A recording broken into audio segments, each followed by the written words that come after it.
GPA 5 পাওয়া, আমি সর্বপ্রথম আমার সৃষ্টিকর্তাকে ধন্যবাদ জানাতে চাই। এরপর আমার অভিভাবক যারা আছেন, আমার আব্বু আম্মু, তাদেরকে হচ্ছে তারা না থাকলে আসলে আমি এই পর্যায়ে আসতে পারতাম না।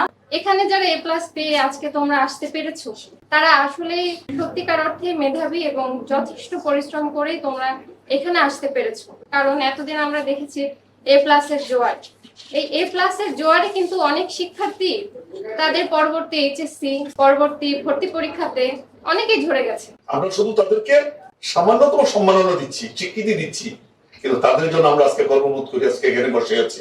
শিক্ষক মন্ডলীকে বলবো যে আপনারা অবশ্যই শিক্ষা দেওয়ার পাশাপাশি ইংরেজিটাকে প্রাধান্য দিবেন।